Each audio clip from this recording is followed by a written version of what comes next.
திமுக வழக்கறிஞர் திரு வின்சென்ட் இணைப்பில் இருக்கிறார். அவரிடம் நமது கருத்துக்களை கேட்போம். டிஎன்பிஎஸ்சி உறுப்பினராக 11 பேரை நியமனம் செய்த தமிழக அரசின் அரசாணையை சென்னை உயர்நீதிமன்றம் ரத்து செய்துள்ளது. இது குறித்து தங்களுடைய பார்வை என்ன சார்? ஹலோ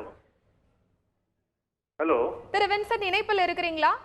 ஆமாங்க, இணைப்பில் இருக்குங்க. டிஎன்பிஎஸ்சி உறுப்பினராக 11 பேரை தமிழக அரசு நியமனம் செய்த அரசாணையை சென்னை உயர்நீதிமன்றம் அதிரடியாக தள்ளுபடி உத்தரவு பிறப்பித்துள்ளது. இது தொடர்பான உங்களுடைய கருத்துக்களை சொல்லுங்க. இது ஒரு வரவேற்கத்தக்க ஒரு தீர்ப்பாகும். உச்ச நீதிமன்றம் வழிகாட்டலின்படி ஒரு Tamil Nadu public service commission member appoint பண்ணும் பொழுது அவங்களுடைய பேக்ரவுண்ட் என்ன, அவங்க இந்த பதவிக்கு தகுதியானவர்களா இல்லையா, இப்படிலாம் ஒரு ப்ரிலிமினரி ஒரு இன்வெஸ்டிகேஷன் பண்ணணும். எந்த ஒரு இன்வெஸ்டிகேஷனும் பண்ணாம 11 பேர், குறிப்பாக அதுல ஒரு நீதிபதி, மாவட்ட முன்னாள் நீதிபதி இருக்கிறாரு. அவர் நீதிபதி பேர் ராமமூர்த்தி. அவருடைய டேர்ம் எக்ஸ்டெண்ட் பண்ணல, ஹைகோர்ட் எக்ஸ்டெண்ட் பண்ணல. ரீசன் ஏன் எக்ஸ்டெண்ட் பண்ணலன்னா அவரை பத்தி ஒரு விஜிலன்ஸ் என்கொயரி இருந்ததாகவும் அதனால எக்ஸ்டெண்ட் பண்ணக்கூடாதுன்ற ஒரு அடிப்படையில அவங்களுக்கு 2 இயர்ஸ் எக்ஸ்டெண்ட் பண்ணல. ஆனா அவரையும் தமிழ்நாடு பப்ளிக் சர்வீஸ் கமிஷன் மெம்பரா அப்பாயின்ட் பண்ணியிருக்காங்க.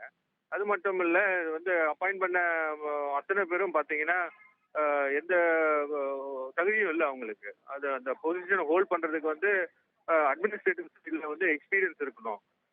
இந்த ஒரு எக்ஸ்பீரியன்ஸே இல்லை.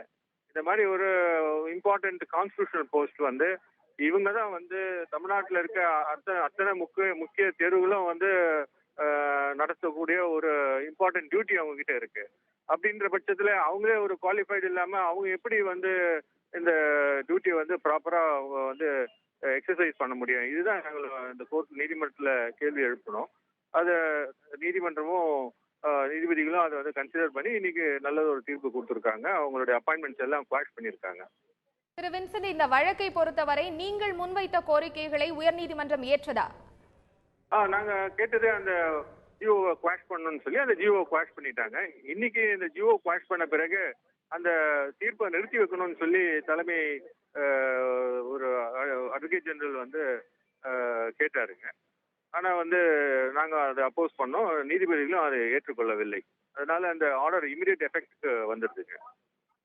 திரு வின்சென்ட், இப்போது சென்னை உயர்நீதிமன்றம் இந்த 11 பேரின் நியமனம் அரசாணையை ரத்து செய்து உத்தரவு பிறப்பித்துள்ளது. இந்த ஆணை செல்லுபடியாகுமா? செல்லுபடி ஆகுன்றதுக்காக தானே தீர்ப்பே வந்திருக்கு.